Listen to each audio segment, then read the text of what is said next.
Welcome to Literary Journeys with River. Today we're diving into the story of From Blood and Ash, the first book in the Blood and Ash series. Remember, this is just a summary, not the full book. You'll get all the key twists, betrayals, and defining moments of Poppy's journey. But the full experience is something only the book can give you. Make sure to subscribe and turn on notifications so you don't miss more content like this. And drop a comment telling us where you're watching from. It really helps the channel grow and reach more people.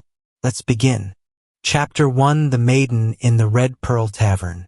Masked and under a borrowed cloak, Penelope ventures into the Red Pearl, a secret tavern in Macedonia, escaping the rigidity of her life as the Maiden.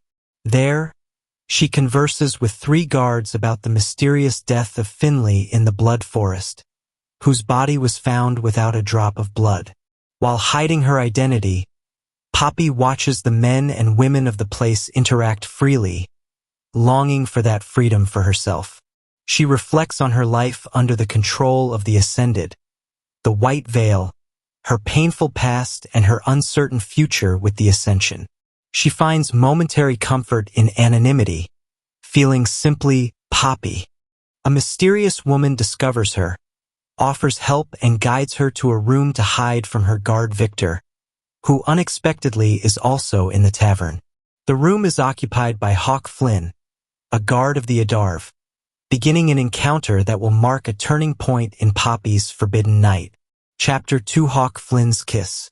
Hawke mistakes Poppy for another woman and kisses her passionately. She, paralyzed between desire and fear, does not stop him. For the first time in her life, Poppy experiences real, intense, and forbidden intimate contact. He notices she is not who he believed, but he does not pull away. Intrigued by her mystery, Hawke dubs her princess and continues teasing her with questions, humor, and physical closeness. Wrapped in unknown emotions, Poppy decides to stay there, live the experience even though she knows she shouldn't. They talk about pain, death, and destiny, sharing personal and deep fragments. When Hawke touches her dagger, made with woven bone and bloodstone, he realizes she is no ordinary woman.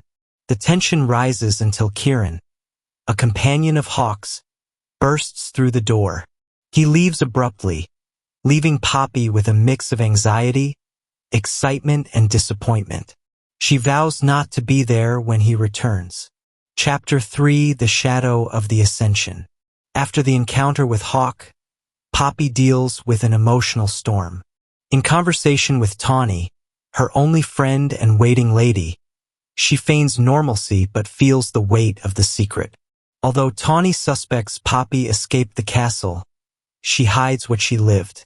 The veil, symbol of her identity as the Maiden, and the red dress for the upcoming rite, remind her of the destiny that looms, the Ascension.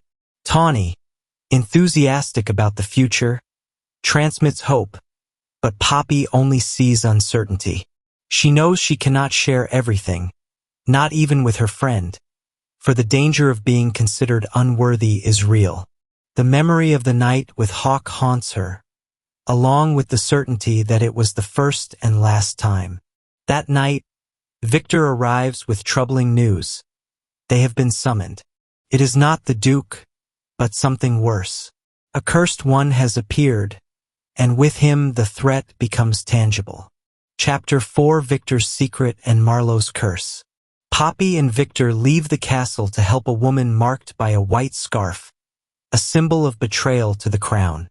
Agnes, the desperate woman, reveals that her husband, Marlowe, a hunter of the Adarve, returned cursed after a mission. The stench of decay and Agnes's emotional pain are almost unbearable for Poppy, who uses her gift to ease the woman's suffering. Upon entering the room where Marlowe lies, Poppy confirms he has been bitten by a demon, showing himself near transformation. With compassion, she accompanies him in his last moments, revealing her identity as the Maiden and helping him die with dignity using a heliotrope dagger. Before dying, Marlowe mentions that another guard, Ridley, was also bitten. Alarmed by the possible spread, Poppy decides to act immediately, aware of the imminent risk to the barracks and all of Macedonia. Chapter 5: Fear of the Ascension and the Quiet Threat. Victor and Poppy locate Ridley's father, who reveals he killed his son before he could transform. This fact triggers a deep conversation between Poppy and Victor during their return through the Grove of Wishes. Victor questions Poppy's motives, suggesting that perhaps she wants to be discovered as unworthy to avoid the ascension. She denies it, but acknowledges her fear and confusion. The next day, Rylan finds her disoriented, having lost track of time. When they try to head to the garden, they are intercepted by Lord Maiden, who abuses his authority and harasses Poppy in a private room. The threat ends abruptly with cries announcing the discovery of a dead young woman. Upon arriving, Poppy finds the victim with sharp marks on her neck and without blood. The scene suggests something more dangerous than a demon. Someone or something capable of attacking with precision, discretion, and an even more fearsome darkness. Chapter 6: The Hidden Fong Within the Castle Walls. After the discovery of Melissa Axton's corpse, the castle goes into lockdown. Tawny, Rylan, and Victor debate whether it was the work of a demon, but the two perfect marks and the absence of blood are baffling. Guided by her instinct, Poppy investigates on her own and finds a jasmine petal out of place. She turns to ancient texts about the Atlantian and confirms that only they possess hidden fangs capable of leaving such clean marks. The suspicion that an Atlantian is inside the castle strengthens. Later, Rylan encourages her to walk through the Queen's Garden to ease her mind.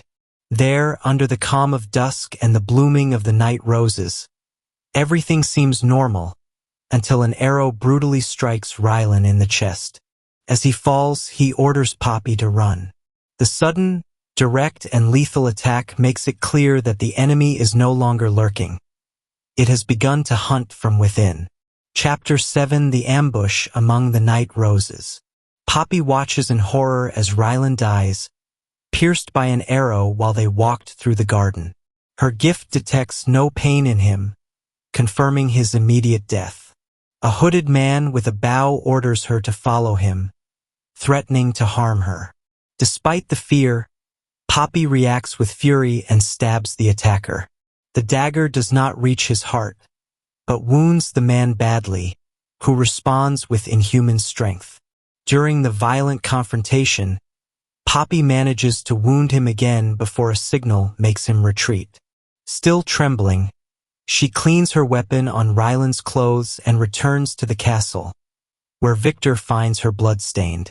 Duchess Jacinda, more concerned about her symbolic value than her well-being, demands the trees that allowed the intrusion be torn out. Poppy, devastated, feels that no one cares about her real life, but only what she represents for the ascension. Meanwhile, the danger feels ever closer. Chapter 8: Rylan's Funeral and Hawke's Promise. Poppy insists on attending Rylan's funeral despite the castle's disapproval. In the Eternal Hills, beneath the temples, she watches as the body is given to the fire. The pain and guilt overwhelm her, but Victor reminds her that Rylan fulfilled his duty. During the ceremony, Hawke Flynn appears, offering himself voluntarily to protect her, earning a warning look from Victor. Hawke's gesture leaves Poppy's heart racing. Back in her chambers, she struggles with the trauma in a hot bath, remembering her parents and the physical and emotional scars she carries. Tawny joins her during the night, sharing the fear and disbelief at the recent deaths. They talk about the possibility that the Dark Lord is behind the attack, but Poppy doesn't believe it was him. She knows her life has changed, and she fears that the ascension will be brought forward in response to the imminent danger. Chapter 9: The Tula's Plea and the Burden of Duty. While Poppy trains with Victor, both reflect on Rylan's death and the possible appointment of Hawke as her new personal guard. Though uneasy, Poppy does not reveal her encounter with him at the Red Pearl. Later, in the Great Hall during a public audience, a humble couple, the Tulas, plead that their third son, Tobias, not be given to the right after losing their two older children. The mother's pain activates Poppy's gift, and she struggles not to intervene. The court, inflexible, denies their request, stating that serving the gods is a non-negotiable honor. The Duke accuses the parents of selfishness, while the Duchess, though compassionate in appearance, defends the system. Poppy, anguished, witnesses how suffering is ignored. She feels that divine justice has vanished, and that her role as Maiden serves more the politics of the ascended than the true will of the gods. Chapter 10: The Veil, Hawke, and the Duke's Decision. Poppy fights exhaustion as she reflects on the Tula's pain, the fear of the Dark Lord, and the expression of anger she saw in Hawke during the audience. Her mind wanders over the right, the injustice of the system, and whether she could use her position to change it. Tawny tries to distract her while helping her prepare, but an unexpected announcement from Victor interrupts the calm. Poppy has been summoned by the Duke. Feeling uneasy, she learns that her new guard will be Hawke. Upon entering the room, the impact is immediate.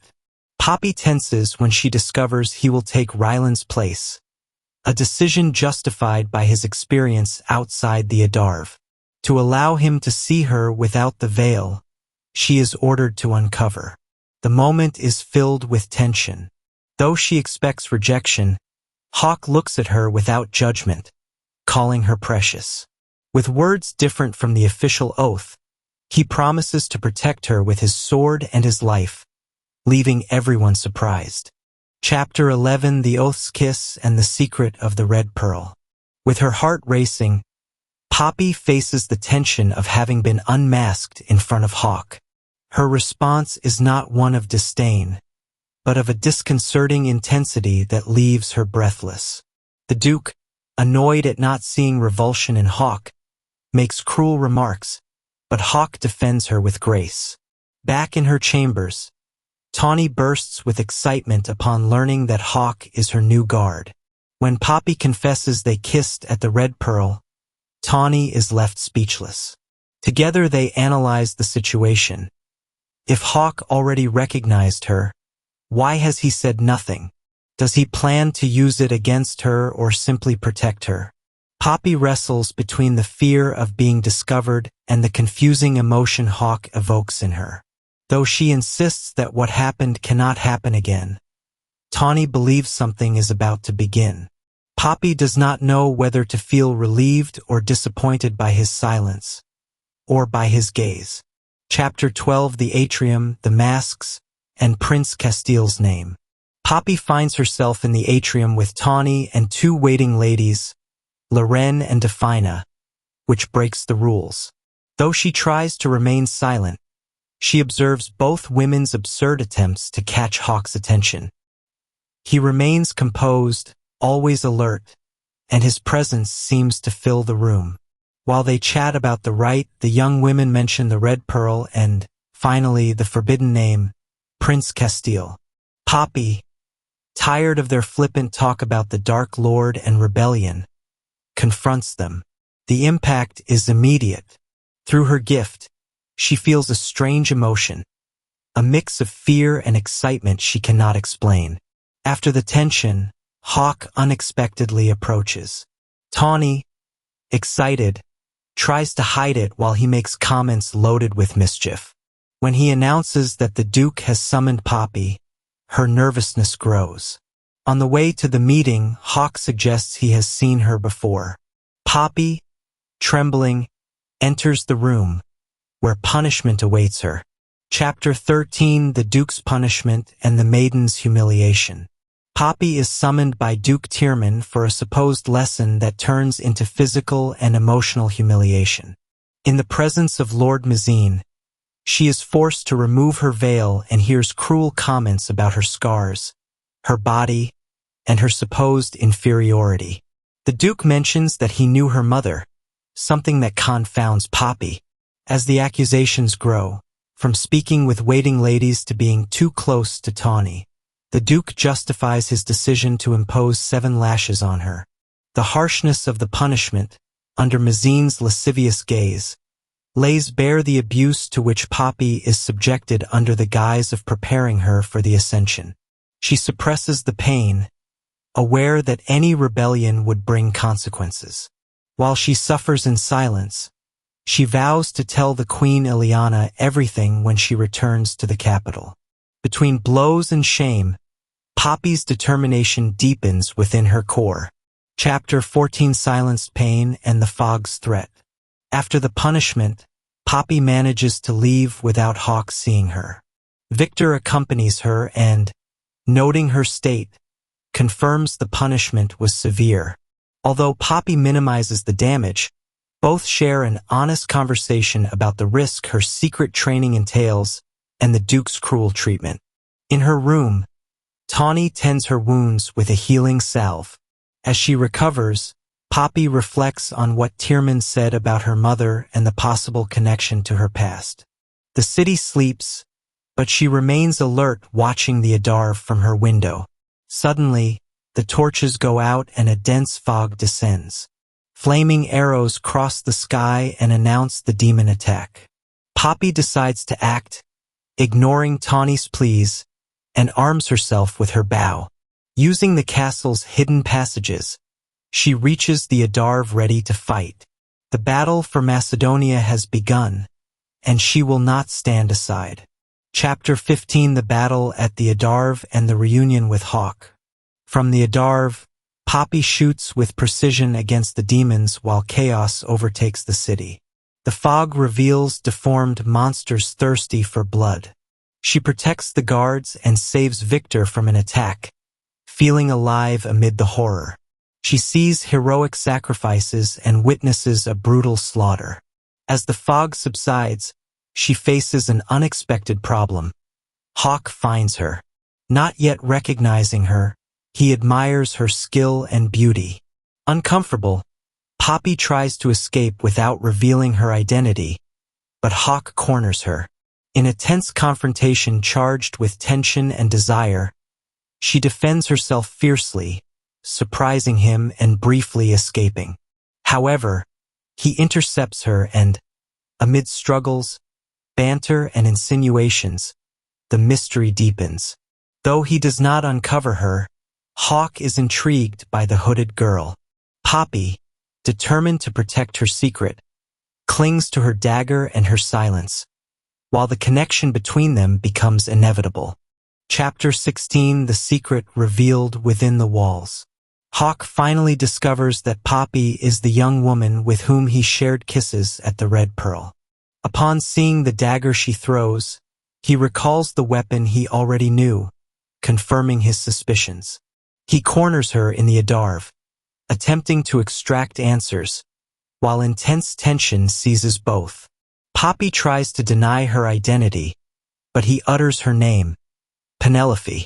Though she feigns indifference, Hawke confesses he knew from the moment she removed her veil. Poppy feels frustrated and vulnerable, especially remembering that he came back for her that night. The confrontation turns emotional, with reproaches and contained attraction.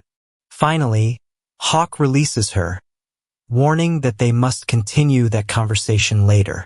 Upon returning to her room, Poppy finds Tawny, to whom she reveals that several demons reached the peak of the Adarv. The tension is not over. Hawke bursts into the room, determined to continue talking. Chapter 17: Truths Shared by Firelight. Hawke sends Tawny away to speak alone with Poppy, unleashing a conversation full of tension, irony, and intimate confessions. He teases her about her escapes, her lies, and the sheer nightgown she's wearing, but also admits that Poppy is very different from what he imagined. In a moment of honesty, she tells him how she survived the attack that killed her family as a child, revealing both physical and emotional scars that drive her to train in secret. Hawke not only listens respectfully, but also shares his own act of rebellion. He has helped cursed ones die with dignity, risking high treason. They both acknowledge a deep connection, though Poppy still doubts whether to fully trust him. Hawke promises not to betray her, though he suggests her presence on the rise is reckless. Finally, he asks that if she fights again, she wear better clothes and sandals that won't kill her. Chapter 18: Blood, Speeches, and a Cry of Rebellion. Poppy trains with Victor after the attack, but her mind lingers on the conversation with Hawke. He informed Victor of her presence on the rise, though not the Duke. During training, Poppy shows skill, but Victor insists she must be careful. He admits he trusts Hawke not for his appearance, but for his actions. Later, the Duke gives a public speech alongside the Duchess. They blame the demon attack on a loss of faith, manipulating the crowd with fear and promises of divine punishment. Among the masses, Poppy feels new emotions through her gift. Not just pain, but anger and terror. She notices several people with vacant expressions and emotions that differ from the rest. One of them, a blond man, throws a demon hand as a warning. He shouts that the Ascended are liars and that the truth is hidden. Crying from blood and ash we will rise. He is dragged away by the guards, igniting new fear in Poppy. Chapter 19: Confessions behind veils and threats in the shadows. After the incident in the square, Hawke escorts Poppy and Tawny back to the castle. The conversation turns to the destined who threw the demon hand and his accusations about the third sons and daughters. Hawke plants doubt in Poppy by suggesting that if the Ascended have nothing to hide, they should allow families to see their children. In Poppy's room, Hawke insists on inspecting her for safety, mentioning that the Dark One will come for her again. In an intimate chat, Poppy admits the veil is suffocating, and Hawke encourages her to remove it in private, giving her a freedom she hadn't allowed herself. The next day, Poppy meets with Duchess Jacinda to talk about her gift, which now seems to detect emotions like anger and fear. The Duchess reveals the same happened with the first Maiden, whose story ended in tragedy at the hands of the Dark One. Chapter 20: The Blessing of the Gods and the Priestess's Wrath. During a lesson with Priestess Analia, Poppy is forced to read about the kingdom's history and the blessing of the gods. Hawke intervenes when Analia corrects her with disdain, confronting her with wit. Tension rises when Poppy expresses discomfort at comparing the blessing with the acts of the Atlantians, enraging the priestess. She grabs Poppy's face and threatens her with cruel words, but Hawke steps in firmly and forces her to release her.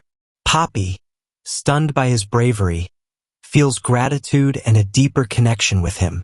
Later, they talk while walking, and Hawke notices signs of the abuse she has endured. She tries to minimize it, but he refuses to accept violence as the norm. They speak about Poppy's commitment to her role as Maiden and her desire for freedom. When Hawke asks if she would run if she could, Poppy hesitates, and he assures her that if she tried, he wouldn't stop her. He'd just want to see how she does it. Chapter 21: Secrets of the Athenaeum and a Kiss Beneath the Mask. Poppy sneaks out of the castle and enters the Athenaeum alone to find the forbidden journal of Miss Willa. Fascinated by its intimate descriptions, she gets lost in reading until she hears the Duke's voice. She hides by climbing out a window and is trapped on a narrow ledge while overhearing a conversation between the Duke and a guard about the captured destined. She learns there will be no trial, only a secret execution. When she thinks it's over, Hawke enters the room and discovers her hiding place. With his help, Poppy gets back inside, but ends up trapped in his arms. The tension between them intensifies as they argue about her reckless actions. Hawke approaches and caresses her face, and although Poppy knows she should stop him, she doesn't.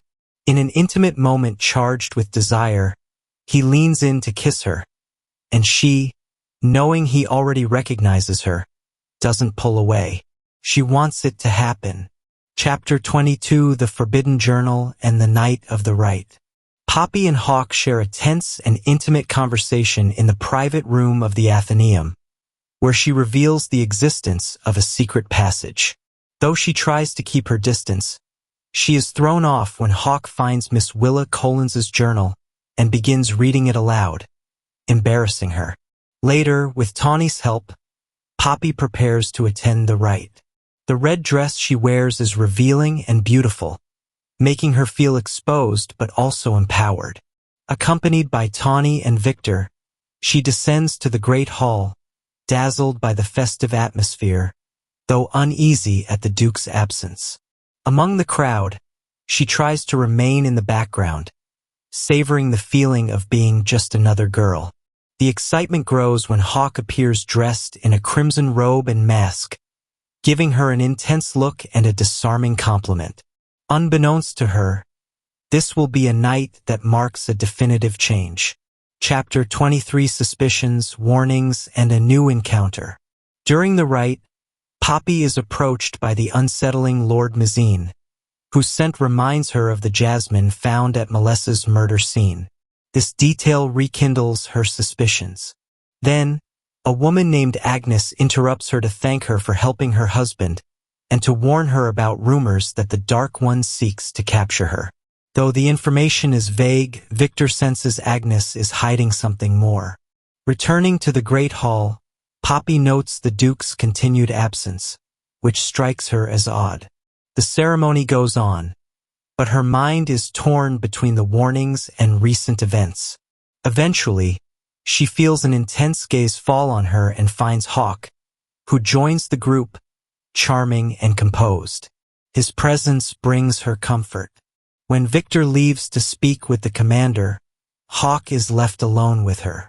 Poppy, feeling guilty for preventing Tawny from enjoying the evening, convinces her to join the dance, staying behind with Hawke.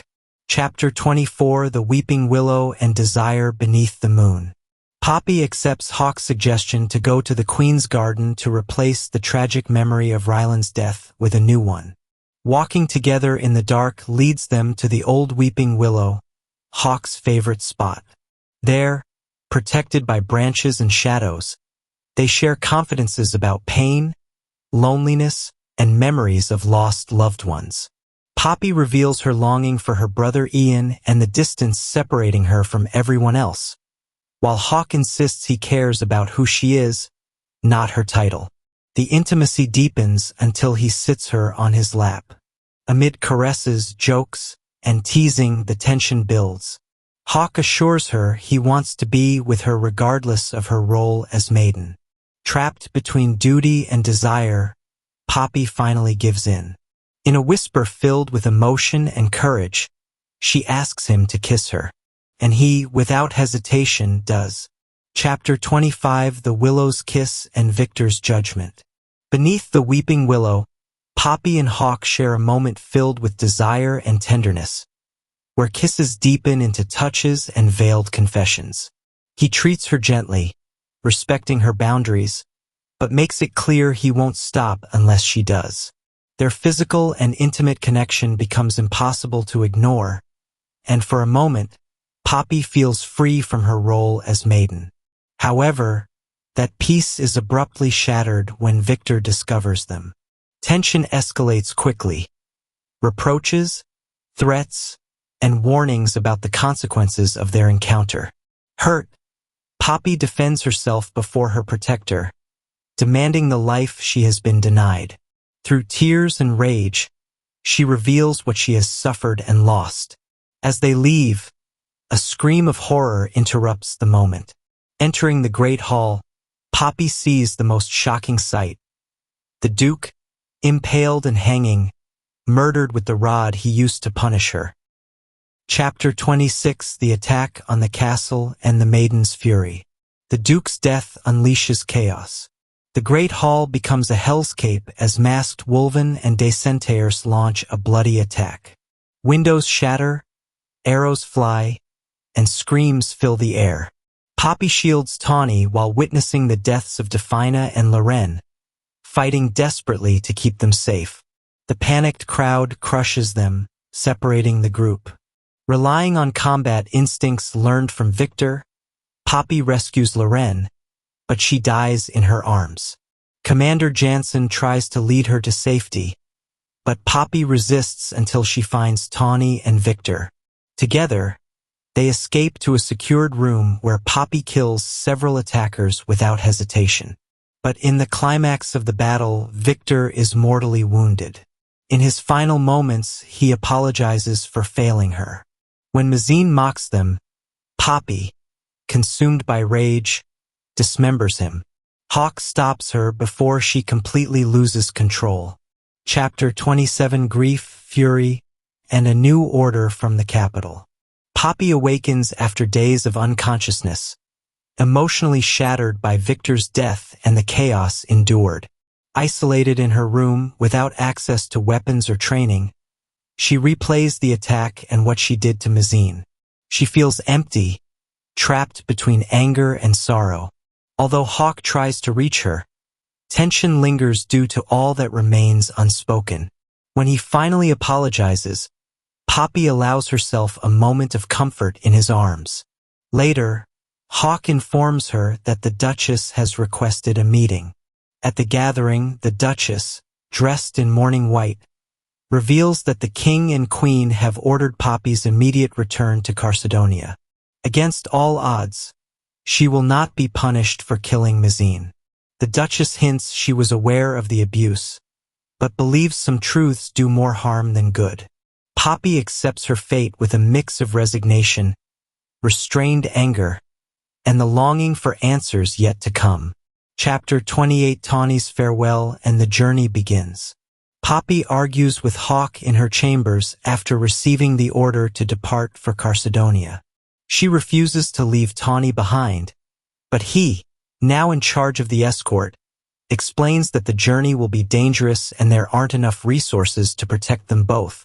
Jansen confirms he won't join them and reinforces Hawke's authority. Tawny, though wanting to go, admits she's afraid and knows she'd be a burden. Poppy yields to reason, but sorrow overwhelms her as she realizes she's saying goodbye to the last tie to her old life. At dawn, now dressed anonymously, she savors the sunlight on her uncovered face for the first time in years.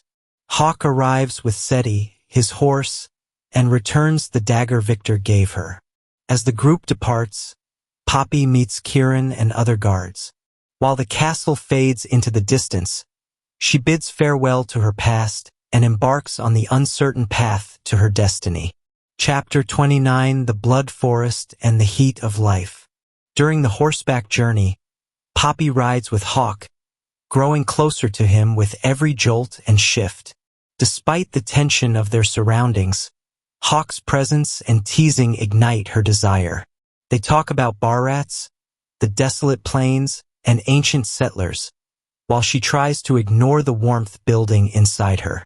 He jokes, flirts, and returns Lady Willa's journal, stirring in Poppy a mix of embarrassment and laughter. The mood turns somber as the landscape changes. They've entered the blood forest. The ground is littered with bones, some human. Crimson leaves shimmer like dried blood, and the air grows cold. As they delve deeper into the woods, silence reigns. The lack of leaves on the ground and the unnatural stillness amplify the fear. When they stop to camp, Poppy prepares for a night steeped in terror. Chapter 30: A Night Beneath Blankets, Desire, and Confessions. The cold in the blood forest is unbearable, and Poppy can't sleep. Concerned, Hawke joins her under the blankets to share body heat. Though hesitant, his closeness eases both her chill and her anxiety. They talk about fears, the ascension, and Poppy's desire to truly live before being given to the gods. Hawke listens without judgment, acknowledging her courage and rebellion. Tension gives way to desire when he begins caressing her gently, awakening intense sensations she's never felt before. Despite the nearby guards, Hawke brings her to the brink of pleasure with a blend of tenderness and boldness. After a rush of overwhelming sensations, Poppy collapses into his arms. As she drifts into deep sleep, he whispers that even if she won't admit it, they both know he was right. He could make her completely relax. Chapter 31: Bar Rats, Fog, and Eric's Fall. Poppy wakes with the vivid memory of the night with Hawke, surprised by his tenderness and free of regret. A morning conversation between Hawke and Kieran reveals tension over the emotional risks of Hawke's bond with her. As they travel, the group enters a fog-covered stretch of the blood forest marked by ominous signs. Suddenly, a bar rat viciously attacks Noah, whose death is followed by a horde of demons. Amid roots and confusion, battle erupts. Poppy shows her skill, fighting fiercely hand-to-hand and saving several horses. Hawke throws her a better sword, and together they face the chaos. Eric saves her from a fall but is mortally wounded. In his final moments, Poppy uses her forbidden gift to ease his pain. He dies peacefully, smiling, and reveals he recognized her from the Red Pearl. Phillips and Hawke, witnessing the moment, are left stunned. Chapter 32: Arrival at New Haven and Silent Suspicions. After Eric's death, the group continues the journey at a relentless pace, emotionally drained. Exhausted and grieving, Poppy senses growing distance from Hawke, who avoids discussing her gift. Phillips, however, can't hide his amazement. Upon reaching New Haven at dusk, the locals welcome them with smiles and curious glances. The warmth of the village contrasts with Macedonia's rigidity. There are no ascended or royal emblems, something Poppy finds odd. They are received by Elijah and a pregnant woman named Magda, who escorts Poppy to her room. She notices that Hawke knows their names without being introduced, leaving her with an uneasy feeling.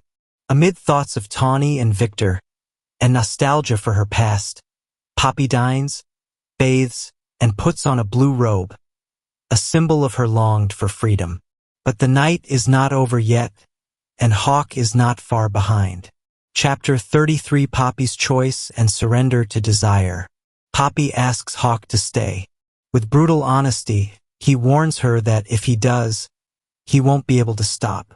Poppy doesn't hesitate. She removes her robe and chooses him freely, knowing what it means for her role as Maiden. What follows is not just a physical act, but a declaration of independence and desire.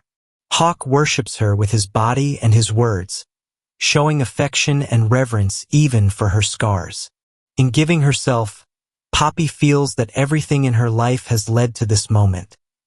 Fighting for her freedom, her identity, to feel. Through caresses, kisses, and passion, Hawke proves she is worthy, that she deserves pleasure, and that she is seen beyond the veil. In the height of their union, Poppy touches him, watches him, and discovers herself through him. When calm returns, Hawke asks her to never forget that what they shared was real. She promises she never will. Chapter 34: The Golden Nail and the Buried Truth. Poppy wakes up next to Hawke, wrapped in a mix of satisfaction and confusion. Though he is tender, something in his gaze has changed. As she dresses, Hawke takes her dagger, which unsettles her. When she goes down for breakfast, something feels off in New Haven. Too many smiles, too many looks. Elijah reveals the townspeople already knew who she was. Feeling trapped, Poppy demands answers. Elijah leads her to a secret room where she finds the missing third sons and daughters, alive, smiling, and safe. The golden nail on the door, once a sacred symbol, now means something else: freedom. She learns the children weren't sacrificed, but given to the ascended without their families knowing. The truth hits hard. Upon leaving, she hears the guards calling each other by unfamiliar names, and the certainty sets in. No one in New Haven is who they claim to be. Chapter 35: Hawke's Betrayal and the Siege of the Heart. Heart-shattered, Poppy demands the truth from Hawke, who reveals his real name: Casteel, the Atlantian prince. It was all a lie. He admits he intended to kidnap her from the beginning to exchange her for his brother. The guards, even Kieran, are Atlantians. Paralyzed by betrayal, Poppy hears it was all planned since he saw her at the castle. He walks her to her room, where she confronts him and tries to stab him. He disarms her without harming her. Her rage grows, but Hawke tries to explain that their connection wasn't fake. Poppy, devastated, feels she can no longer tell what's real or not. Casteel tells her the Ascended killed his people, enslaved the Wolven, and tortured his brother. Even so, Poppy cannot forgive the manipulation. In tears, she demands he not touch her. He obeys, but before leaving, makes it clear he's not done with her. Chapter 36: The Blade, the Bite, and the Impossible Choice. Locked in her room, Poppy plans her escape. She uses a hairpin to break free and wounds an Atlantian with a knife. Though she fights fiercely, she's quickly subdued. Kieran reaches her, restrains her, and tells her not to harm any more of his people. He returns her to Casteel, who, frustrated, insists he never meant to hurt her. Poppy calls him a liar and confesses she hates him. Still, he doesn't leave. In the common room, Elijah offers her food, and the conversation reveals that everyone there believes in the Atlantian cause. Later, Casteel takes her for a walk through the village. He shows her children playing and people living in peace, which confuses Poppy. That night, during a forced dinner, he announces a new plan. He's going to marry her. Poppy, stunned, refuses the proposal. He smiles and replies that luckily he wasn't asking. The power game has begun. Chapter 37: The Riot in the Cell and Poppy's Wrath. Chained, Poppy wrestles with confusion and pain after Casteel's revelations. Doubts plague her. What was real and what was manipulation? Her mind floods with memories, questions about the Ascended, the demons, and her brother Ian. When Delano and Nail arrive to move her, they warn her not to run. Chaos erupts when Jericho and other Atlantians try to kill her. Amid insults and accusations, Mr. Toulas blames her for his son's death. A violent fight breaks out as Nail and Delano shift, revealing their wild nature. Poppy fights fiercely and takes down several enemies, but is gravely wounded by Jericho and stabbed by Toulas. In agony, she refuses to die, holding on to her last breath.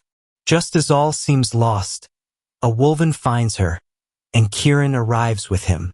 Urgently, he orders them to call Prince Casteel, marking the beginning of a race to save her life. Chapter 38: Atlantian Blood and Unleashed Desire.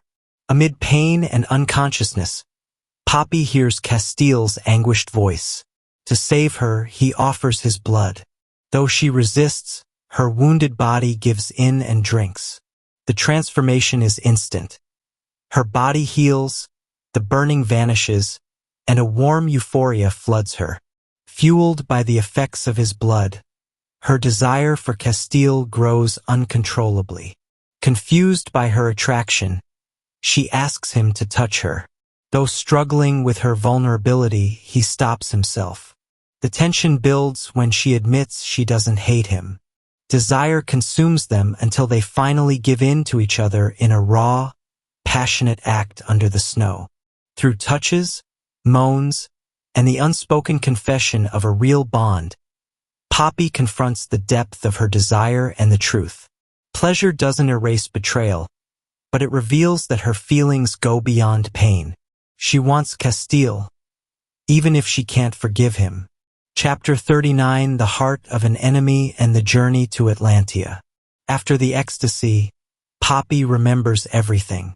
Fury and sorrow resurface, and in a reckless act, she stabs Casteel in the chest with a bloodstone dagger. She flees the room and the castle, crying for all she has lost. But Casteel catches up to her in the woods. He's not dead. He confronts her, bites her, and drinks from her, awakening a scorching desire in both. They kiss and surrender to each other again, this time without masks or lies. He asks her to say his real name, Casteel. She resists but ultimately gives in. In the snow, they make love with wild passion. Later, Casteel admits he should have foreseen the attack on her and promises revenge. Poppy, confused, feels she can no longer tell hatred from love. Despite his betrayal, Casteel holds her and tells her the plan. He's taking her to Atlantia. There's no turning back. Chapter 40 Confessions in the Water and Burning Truths. Poppy, confined in the room where she both saved and stabbed Casteel, struggles to understand the truth. Kieran confirms that Atlantia exists beyond the Skotos Mountains, protected by mist that repels travelers. During her bath, Poppy reflects on everything: the Ascended, the demons, her brother Ian, and what she feels for Casteel. Though she hates him for his betrayal, she can't deny she desires him and loves him. She knows the Ascended are vampires who rule through fear and suspects she's always been a pawn in their plans. Kieran interrupts her bath, concerned, and confirms that Casteel cares for her, even knowing it will end badly. Poppy knows she's not safe with the Atlantians, but even less with the Ascended. She must escape, though the bond with Casteel and her own emotional turmoil make every choice harder. Hurt, lost, and in love, she begins to accept that her world was never what it seemed. Chapter 41 Revelations, Justice, and an Unexpected Proposal. After another argument with Casteel, Poppy agrees to dine with him to appear strong before the others. As she walks through the halls, she discovers bodies nailed to the walls. Atlantians and mortals who tried to kill her. Jericho is still alive, barely clinging to life. Casteel reminds her that he promised to protect her, and now everyone knows what will happen if she is harmed. At dinner, Poppy suppresses her revulsion and admits she feels no compassion for those who celebrated her suffering. Yet she still believes in dignity, even for the guilty. Then Casteel reveals that she is not entirely mortal, but part Atlantian. The revelation shakes her.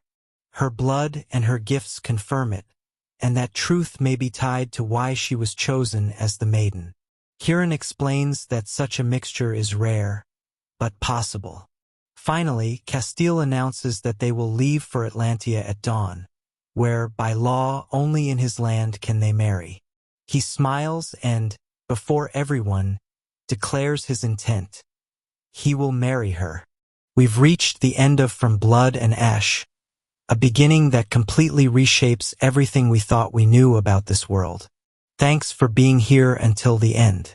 If you enjoyed this summary, don't forget to subscribe, like, and share it with someone who loves intense, twist-filled stories. Now tell me in the comments, do you think Poppy should have trusted Casteel? Or was his betrayal impossible to forgive from the start?